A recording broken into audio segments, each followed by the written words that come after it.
dilempar ke dalam jurang.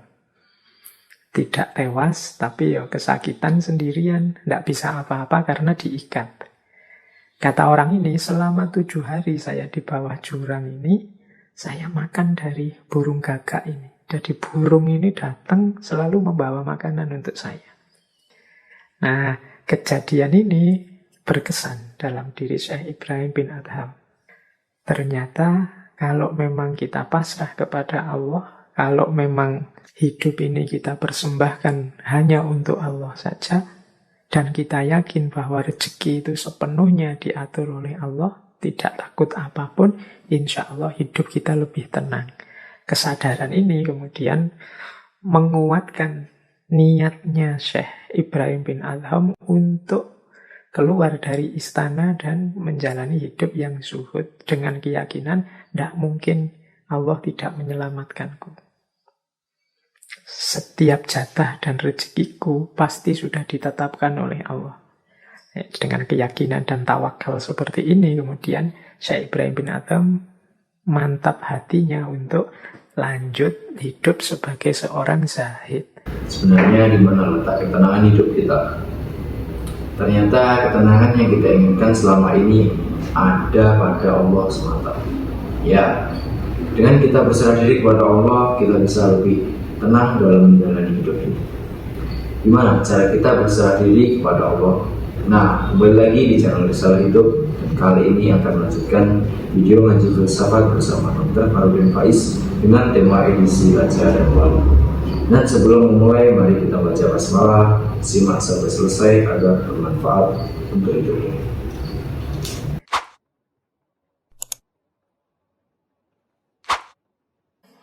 Jadi di antara watak dan karakter beliau yang paling menonjol, yang bisa dicermati dari kisah-kisah tentang beliau, dalam catatan saya ada 6 karakter yang menonjol sekali dari Syekh Ibrahim bin Adham ini.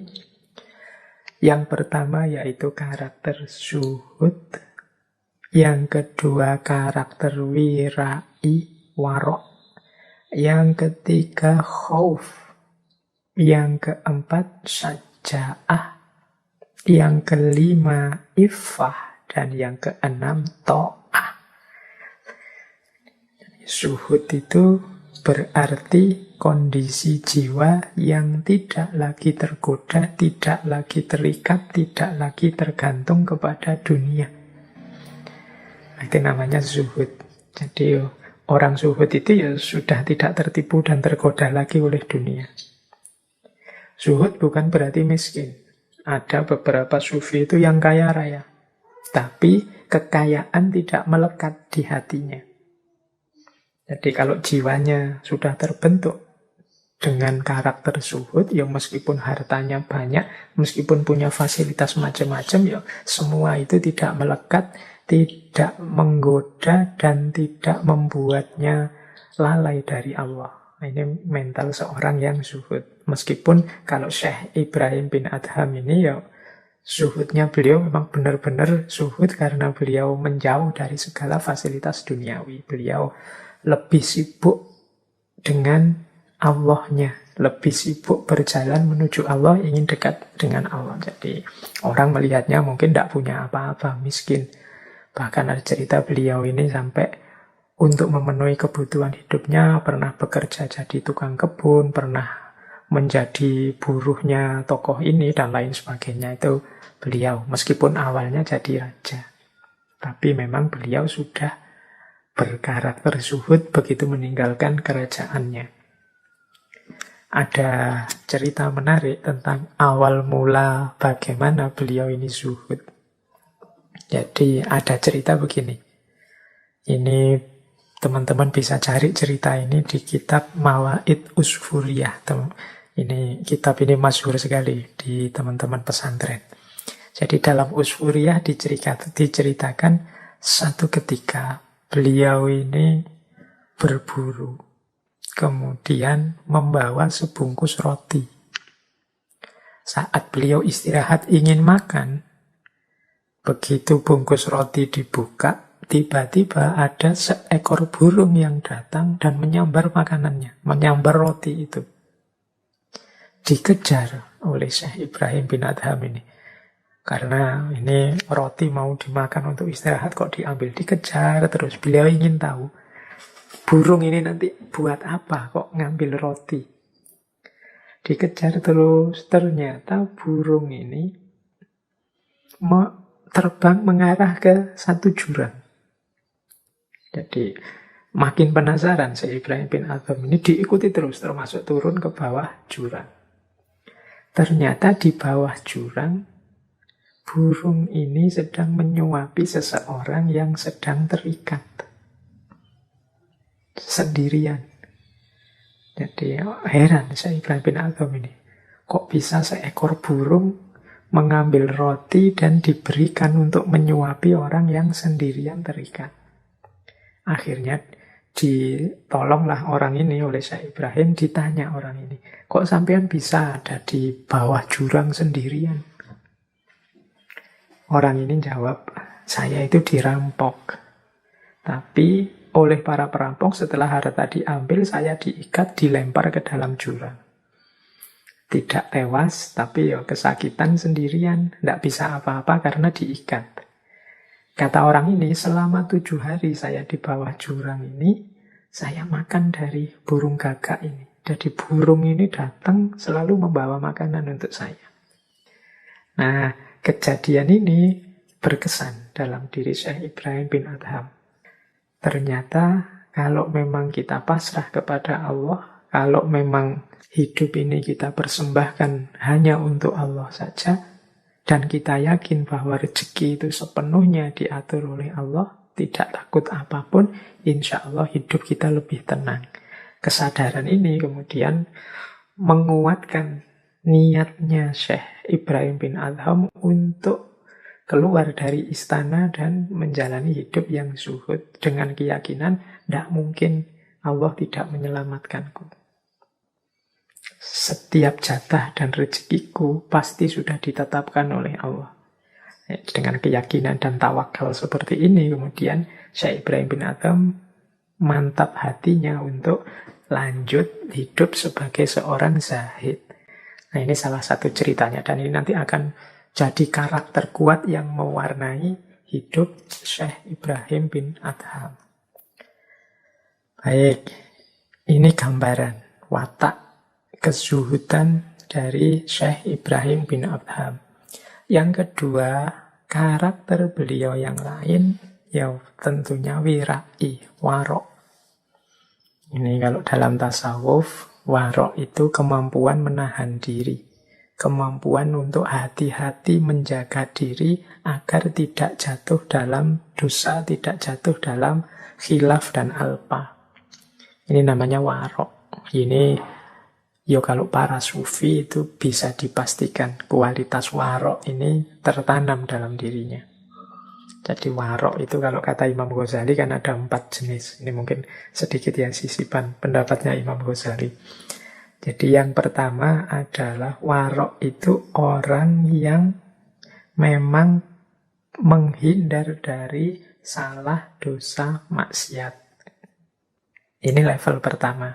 Ini definisi kita selama ini itu orang warok itu ya orang menjaga diri, menghindarkan diri dari hal-hal yang dosa, yang maksiat, yang khilaf, yang alpa. Ada warok level kedua. Kalau warok level kedua ini tingkatan waroknya orang-orang soleh. Ini tidak hanya menghindar dari dosa dan maksiat, tapi juga dari hal-hal yang syubhat. Hal-hal yang syubhat itu hal-hal yang sebenarnya ini ragu. Ada yang bilang boleh, ada yang bilang tidak boleh. Ada yang bilang ini baik, ada yang bilang tidak baik. Jadi masih ada beda-beda pendapat. Nah, orang warok level kedua ini lebih milih menghindar kalau itu masih syubhat. Jadi ini boleh atau tidak, ini baik atau tidak. Itu kalau masih ada perdebatan-perdebatan, masih ada beda-beda pendapat, milih jalan yang paling selamat, yaitu dihindari. Nah, itu gaya warok level 2. Ada warok level 3. Ini kalau istilahnya Imam Ghazali, waroknya orang-orang yakin. Jadi orang-orang yang mantap.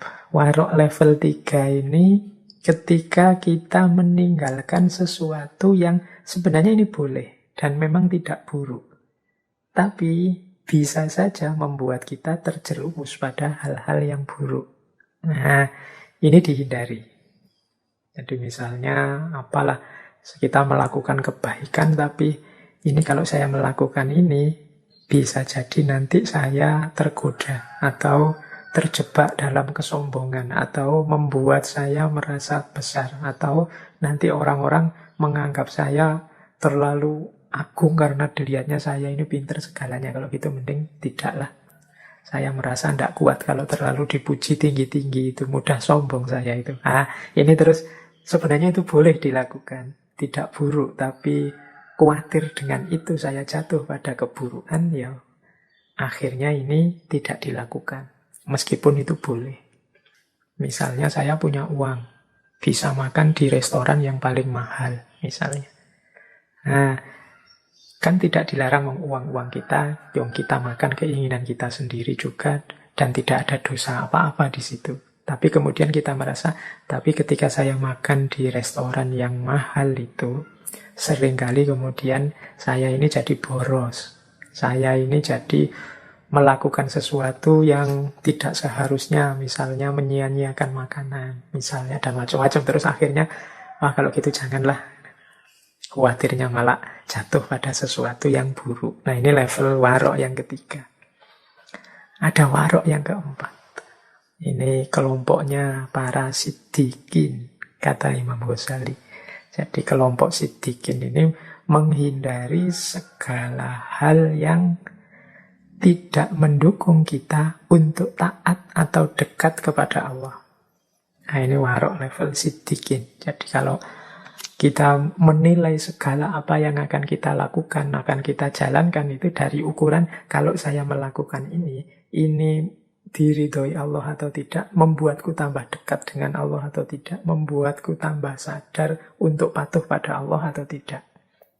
Kalau tidak, mending saya tinggalkan. Ini waroknya orang-orang siddiqin. Jadi diukur dari apakah yang saya lakukan ini membuatku lebih dekat, lebih taat kepada Allah atau tidak.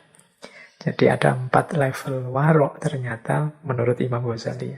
Jadi yang pertama menghindar dari dosa kemaksiatan, yang kedua menghindar hal-hal yang syubhat, yang ketiga menghindar dari hal-hal yang dibolehkan tapi bisa membuat kita terjerumus pada yang buruk, dan yang keempat menghindar dari hal-hal yang tidak membuat kita lebih dekat dan lebih taat kepada Allah.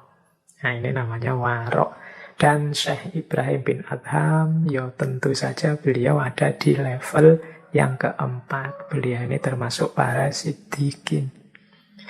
Ya kalau sekedar terhindar dari dosa dan maksiat mungkin sudah jadi karakter, sudah mendarah daging. Tapi beliau ini ada di level tidak akan melakukan sesuatu yang tidak membuat kita semakin dekat kepada Allah dan tambah taat kepada Allah. Mengapa harus pakai ini? Mengapa kok harus diukur kita tambah dekat atau tidak pada Allah? Ya karena rumusnya hidup kita ini kan inna lillahi wa inna ilaihi roji'un. Jadi perjalanan hidup kita ini perjalanan kembali kepada Allah. Berarti apa?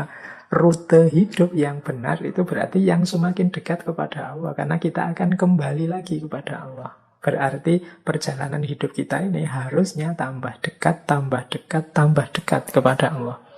Karena kita sedang berjalan ilaihi roji'un. Kok rasanya tambah jauh, kok malah Allah sering lupa dan lain sebagainya, ya kita harus evaluasi lagi hidup kita. Jangan-jangan kita ada di rute yang salah.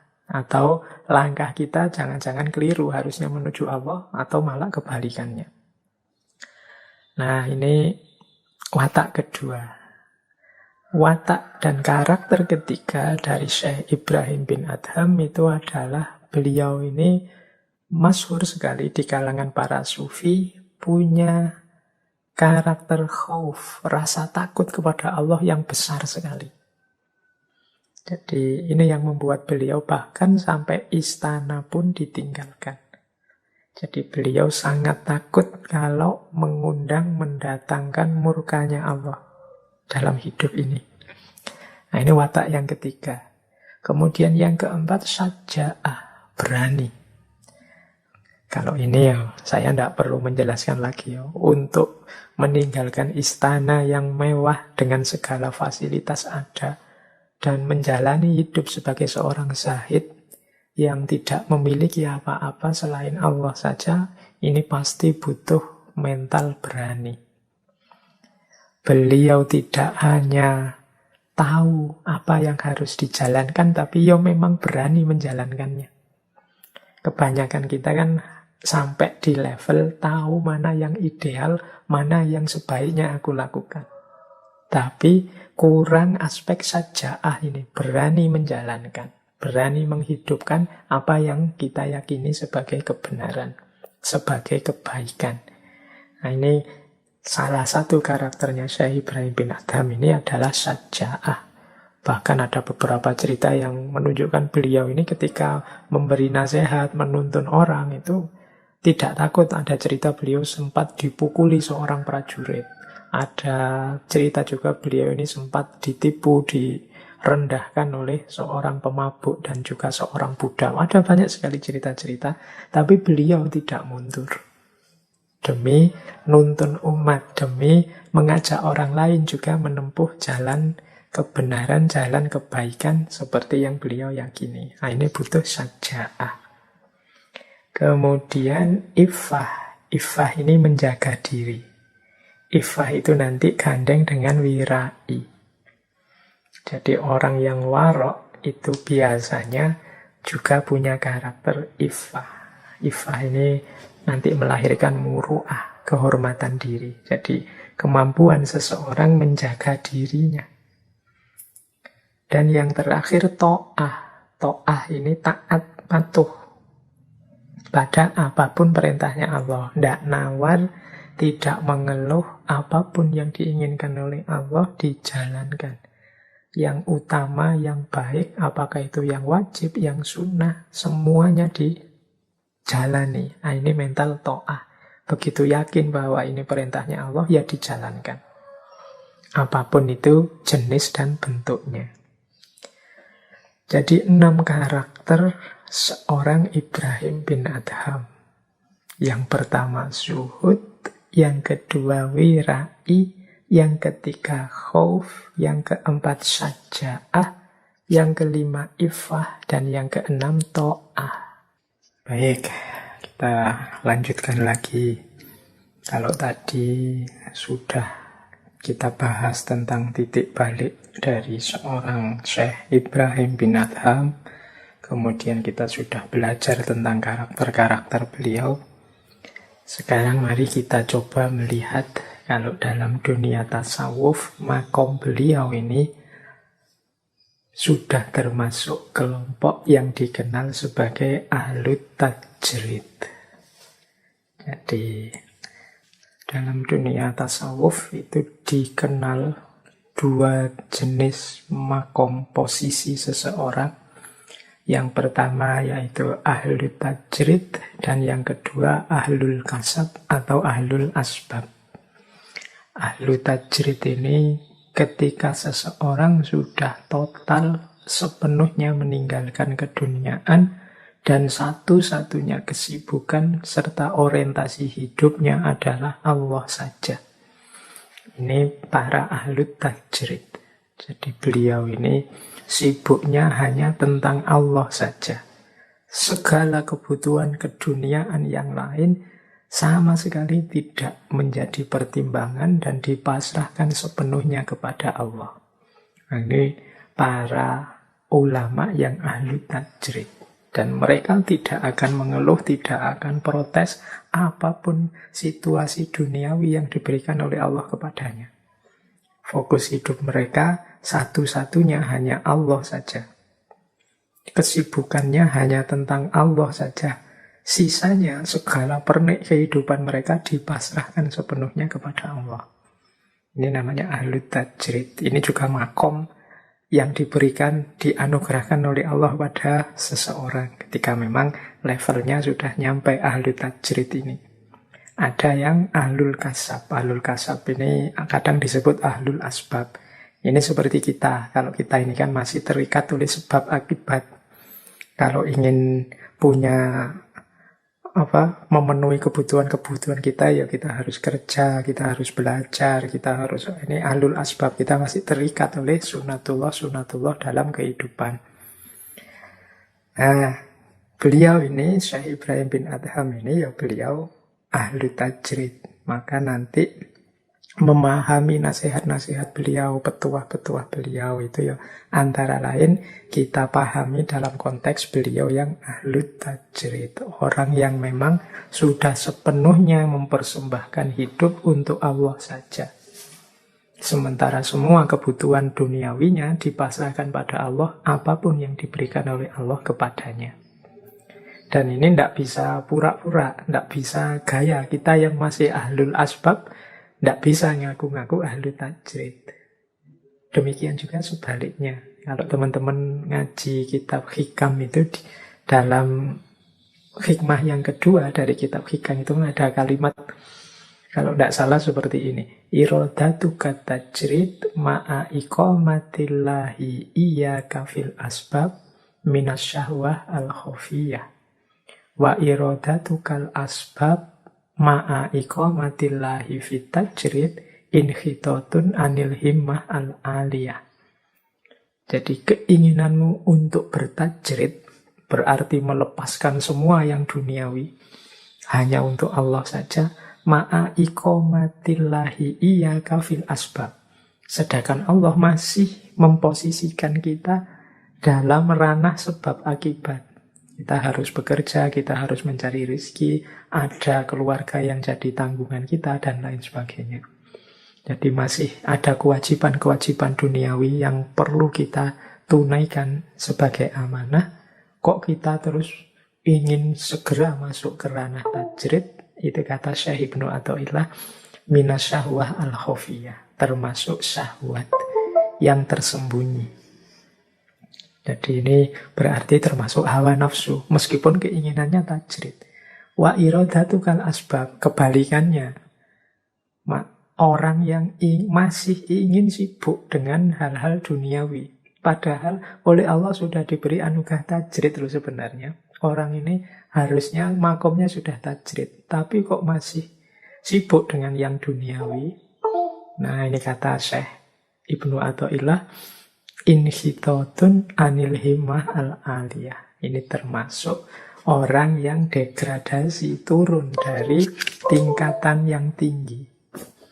Sudah dianugerahi oleh Allah makom yang luar biasa kedekatannya dengan Allah. Harusnya dia menikmati asyik dengan kebersamaan dengan Allah, itu malah menurunkan sendiri levelnya dengan menyibukkan diri dengan hal-hal duniawi yang tidak penting. Mungkin dengan cara ikut politik lah, mungkin dengan cara sibuk mendukung ini, sibuk menyerang itu, dan lain sebagainya. Nah, ini berarti masih iradatukal asbab, masih ingin terlibat dalam asbab. Padahal makomnya sudah tajrid. Nah, ini kata Syekh Ibnu Athaillah dalam hikam itu termasuk inhitatun anil himmah al-aliyah. Dia turun dari derajat yang tinggi. Nah, Syekh Ibrahim bin Adham ini tentu saja beliau ada di makom tajrid. Bagaimana tidak, beliau ini raja yang jadi posisi tertinggi, tapi tiba-tiba saja semua ditinggalkan dan tidak berat sama sekali. Itu pastinya anugerahnya Allah. Tidak mungkin upaya manusiawi sendiri bisa sedalam itu penghayatan dan kesadarannya. Nah, ini namanya anugerah ahwal dari Allah dalam bentuk makom tajrid. Dan meninggalkan asbab, meninggalkan hidup dengan logika sebab akibat. Meninggalkan itu bukan berarti sama sekali tidak ngurusi, tapi dipasrahkan semuanya kepada Allah saja. Jadi kalau dalam hidup sehari-hari teman-teman sering dengar orang bilang begini, ada apa-apa sedikit sudahlah, serahkan saja pada Allah. Dia tidak mau ngapa-ngapain, apa-apa diserahkan saja pada Allah. Disuruh protokol kesehatan, ya kenapa takut, serahkan saja semua pada Allah. Kan sering kita dengar kalimat itu. Ini benar kalau kita sudah ada di makom tajrid, di makom yang sudah tidak terikat lagi oleh sebab akibat logika duniawi. Tapi kalau kita ini masih orang biasa yang masih butuh kerja kasab, masih banyak tanggungan dunia, masih banyak amanah-amanah hidup yang harus kita tunaikan secara sunnatullah, ya kita tidak bisa tiba-tiba dijujuk, semuanya pasrahkan saja pada Allah. Harus ada ikhtiar-ikhtiar duniawi yang kita lakukan. Wong kita makomnya masih asbab. Kalau ingin dapat air panas, ya kita harus nggodok air sendiri. Kalau ingin dapat air dingin, ya kita bikin es sendiri. Tidak seperti para wali. Kalau para wali, ya kebutuhannya dicukupi dari Allah. Kalau dalam Al-Quran itu misalnya ada kisah Maryam yang hidupnya hanya berkhulwat saja, beribadah pada Allah, tapi makanan datang dari langit. Nah, itu makomnya sudah tajrid, semuanya dicukupi oleh Allah. Tapi yang belum makom itu ya tidak bisa. Tidak bisa kok kita, Pak, saya tidak usah mikir kerja, Pak, saya pasrah sajalah hidup ini pada Allah. Tidak bisa, kita makomnya belum nyampe. Dan tidak bisa pura-pura atau gaya kalau kita masih asbab kok ngoyo ingin sampai level tajrid. Atau gayanya kayak sudah tajrid. Nah itu kata Syekh Ibnu Athaillah tadi kan, ini namanya nafsu, hawa nafsu. Dan sebaliknya, semoga tidak ada ya orang yang makomnya sudah tajrid, tapi malah menyibukkan diri dengan asbab, hal-hal duniawi yang remeh-temeh. Karena eman-eman, orang yang sudah di makom tajrid ini harusnya jadi panutan, tuntunan kita, atau jembatan kita untuk membantu kita dekat dengan Allah. Nah, tapi kalau beliau malah sibuk dengan hal-hal yang tidak penting, nanti kalau bahasanya Syekh Ibnu Athaillah tadi, inhitatun anil himmah al-aliyah, turun dari derajat yang tinggi. Ini persis ada cerita Syekh Ibrahim bin Adham dengan murid beliau sendiri, yaitu sufi masyhur juga, Syekh Syakik al-Balkhi. Syakik al-Balkhi ini berarti sama-sama berasal dari Balkh, kerajaannya Syekh Ibrahim bin Adham. Tapi beliau ini muridnya. Kisah ini teman-teman bisa temukan misalnya dalam Risalah Al-Qusyairiyah, kitab tasawuf dasar karya Imam Qusyairi. Di situ ada cerita Syakik al-Balkh ini muridnya Syekh Ibrahim bin Adham, ya nanti beliau jadi sufi, naik ke makom tajrid. Tapi sebelum itu beliau ini masih di level asbab. Beliau ini seorang pedagang ekspor impor yang kaya raya dari daerah Syam, Syria atau Suriah sekarang. Nah, setiap kali Syekh Syakik ini dapat untung banyak, selalu kemudian semuanya disedekahkan. Ya termasuk kepada gurunya. Nah, satu ketika Syekh Syakik ini minta izin sama gurunya untuk berangkat dagang, karena memang sudah waktunya berdagang. Pamit beberapa minggu untuk tidak ikut kajian gurunya, beliau ingin berdagang. Tapi belum lama, baru 3 hari, Syekh Syakik ini balik lagi, menghadap lagi pada Syekh Ibrahim bin Adham. Nah ini Syekh Ibrahim heran, loh ini biasanya bisnis berminggu-minggu, ini baru 3 hari kok sudah pulang. Nah bertanyalah Syekh Ibrahim pada muridnya ini, wahai anakku, ada apa engkau kok balik lagi? Syekh Syakik cerita, wahai guru, ini di tengah-tengah saya berdagang, di tengah perjalanan, satu ketika di tengah padang pasir, saya melihat ada seekor burung kecil yang lemah, sayapnya patah. Ya tentu saja karena sayapnya patah, dia tidak bisa terbang kemana-mana mencari makanan. Tiba-tiba saya lihat dari atas, dari arah langit datang seekor burung yang besar, membawa makanan di paruhnya. Burung tersebut datang dan menyuapi burung kecil yang sayapnya patah ini. Nah, ini heran Syekh Syakik ini melihat peristiwa ini. Terus kata Syekh Syakik selanjutnya, melihat hal ini, saya terus rasanya merasa bahwa ini petunjuk dari Allah. Untuk saya tidak usah capek-capek kerja. Kalau memang sudah rezekiku, ya pasti akan datang. Jadi akhirnya Syekh, saya tinggalkan semua dagangan saya bertobat ke masjid dan akhirnya balik lagi nih ketemu Syekh ini. Nah, terus dijawab oleh Syekh Ibrahim karena Syekh Ibrahim tahu saat itu muridnya ini makomnya masih makom asbab. Dia masih harus bekerja. Kata Syekh Ibrahim, disindir muridnya ini, apa engkau menganggap bahwa dengan engkau beribadah saja dan meninggalkan usaha dagangmu, terus pasti engkau memperoleh ridhonya Allah? Jangan-jangan engkau salah membacanya.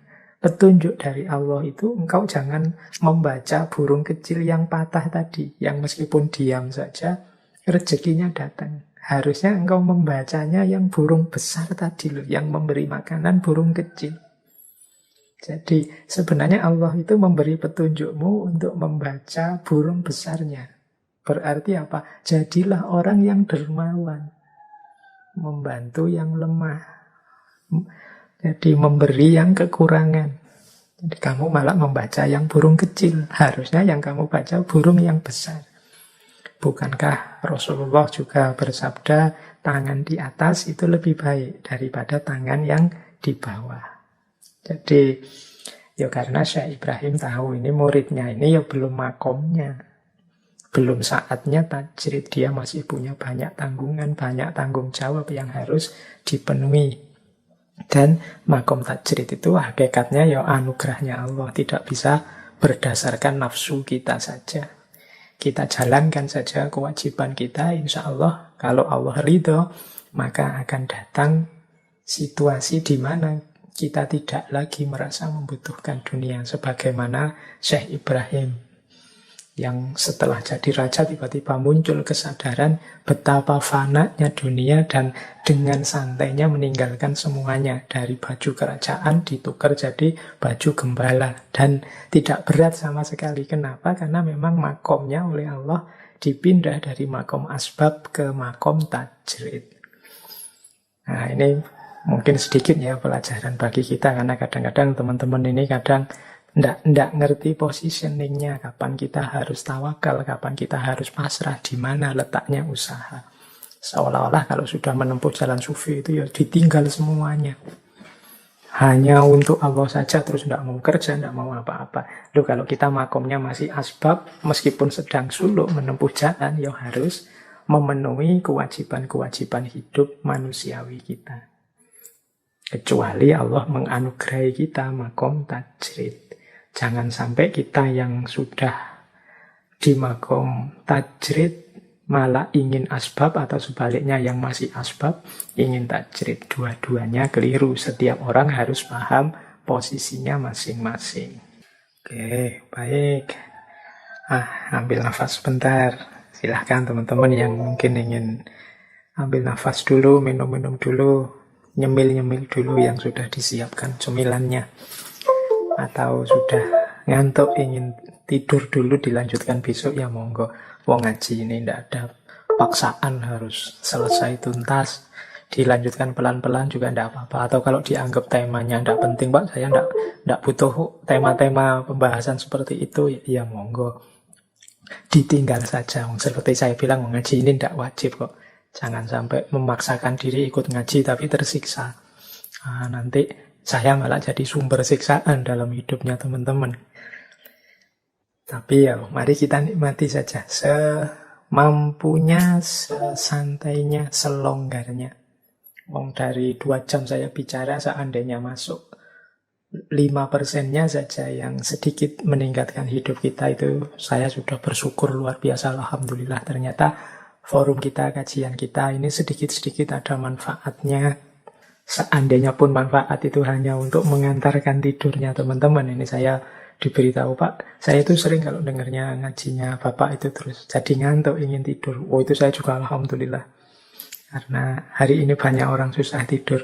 Kalau manfaatnya ngaji kita ini banyak untuk membantu orang bisa tidur, ya alhamdulillah. Wong tidur itu kan amanah, anugerah dari Allah yang luar biasa. Banyak orang kesulitan karena tidak bisa tidur.